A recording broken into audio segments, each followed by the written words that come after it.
Search AutoTrader.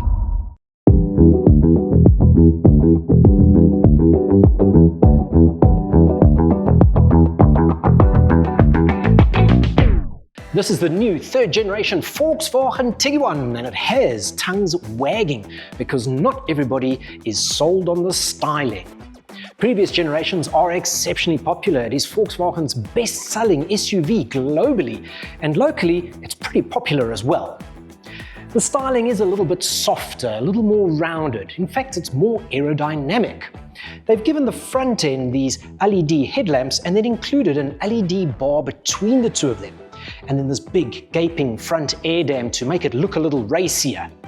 The bonnet line sits considerably higher, and the R Line package which we have here rolls around on this set of 20-inch alloy wheels. But everything is just a little softer. Gone are those hard creases that was actually rather attractive. Around the back, well, they've made it align with the rest of the T range by giving it a light bar that bridges the gap between the two taillights. The interior of this new Tiguan, though, is a radical departure. It's unlike anything we've seen before. Actually, that's not right. They've taken elements from a couple of different models, including a few of their electric ID vehicles, and incorporated it into this new Tiguan interior. Completely redesigned. It's got this large panel that runs across and joins with the digital driver display here that has various modes. And you can customize this to sort of what you want to and don't want to see. Then there's the infotainment. Now, standard, it comes out with a 12.9-inch screen, and there's an option for a 15-inch screen. But it's the operating system that has got me absolutely thrilled.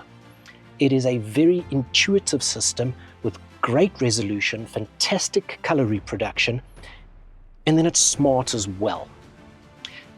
It supports wireless Android Auto and Apple CarPlay, and I've got CarPlay up here, but then all the climate controls are still visible. I can just quickly touch on them, or I can swipe my finger here down at the bottom, which is going to adjust the temperature or the volume. But then at the top, some of your key shortcuts remain visible, so you don't have to first go out of CarPlay to access things like the equalizer or the driver assistance systems. That is very handy. And you can choose what you have up there. I like that a lot. Sound quality is absolutely lovely inside this new Tiguan. And then the center console is an exercise in user experience engineering. There's a multi-tier tray here, and this flap lifts up to expose two USB-C ports, but it's a little flat area here with wireless charging that allows you to utilize the space on top of it. So you can tuck your phone away and hide it away there. You're going to be using Android Auto or Apple CarPlay anyway, and then still place other items on top here. Glasses, house keys, whatever you need, and it doesn't interfere with your phone. Center console down here is modular, so you can make it fit exactly what you want. We've got some more cup holders over there, 12-volt socket, card holders, etc., and of course VW's ratcheting armrest, which is always very handy and very comfortable. The R Line gets the Ergo Active seats as standard. The rest of the range, it's an optional extra. Very comfortable seats these, with heating, ventilation, and massage function. These ones are also memory, so you can just push the button for your seating position and it adjusts automatically. Of course, the sunroof is an optional extra. It is a full-length panoramic roof with tilt and slide function, and it really makes the cabin feel nice and airy. Our R Line version here also has this blue detailing on the dashboard and on the seats. Two little things are rather strange over here. One, they've reverted back to a slightly older design steering wheel, which is great because it's got physical push buttons. It's that user experience engineering again. But then the gear selector. The gear selector is actually just a little rotating stalk here, and that's very ID in its approach, but it's easy to use, and that's what I like. Very easy to get used to.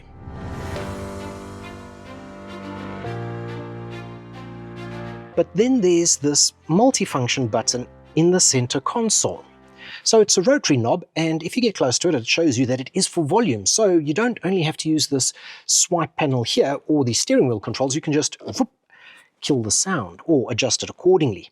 But it's a smart button, so if you push on it, it is then going to give you your drive modes, which you can also cycle through by turning it. Swipe on it though, and it gives you your experience settings. Yes, there are several different profiles that you can set up here. Energizing, exciting, joyful, and it changes the interior ambient coloring and a few of the other parameters. And yes, very easy to change it just by swiping and turning here. I do quite like this. This is very smart. The Tiguan is about space though, and it is slightly larger than the model that it replaces, the second generation. So there's a generous amount of legroom back here, great headroom, and shoulder room is also very generous. And you can alter that because the seats are adjustable and on rails, and that's going to alter the amount of luggage space you get as well. You do get 37 more litres in this third generation Tiguan, and that bumps it up to 652 litres of space. So for the slightly larger and growing family, Tiguan is perfect.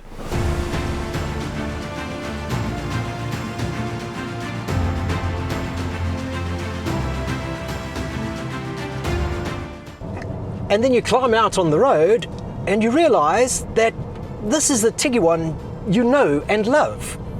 All these little enhancements have just done exactly that. They've enhanced the experience. They haven't really taken anything away from it. It's still a great drive, it really is. It's a sizable vehicle, but you don't struggle to position it on the road. Currently there is only the 1.4 TSI available, with the 2-litre turbo petrol and turbo diesel joining in a little while. So this one is the 1.4 TSI 110 kilowatt version. That means it makes 110 kilowatts and 250 Newton meters of torque. It sends power to either the front or all four wheels through a 7-speed dual-clutch gearbox, Volkswagens DSG. This one is the front-wheel drive version. Slightly cheaper, but just as capable. The gearbox is still a little bit of a sticking point. DSG has this propensity for being a little bit snatchy in stop-and-go traffic, and when you want to gap an intersection, it can sometimes just want to light up the front wheels, traction control going crazy. It still does that, but compared to what's out there, it's still one of the better gearbox and engine combinations. And it's a wonderful combination. It's not the most powerful, but you're not going to really want for more. It doesn't particularly struggle up hills or overtaking. Volkswagen claims fuel consumption figures in the mid-7s, and well, I'm just hovering around 9 here. But on this drive, I haven't really hit that open road, and I think when you do that, that number will fall significantly. Volkswagen also hasn't shortchanged you on the safety aspect either. So you're going to get several airbags. There's a host of driver assistance systems as well.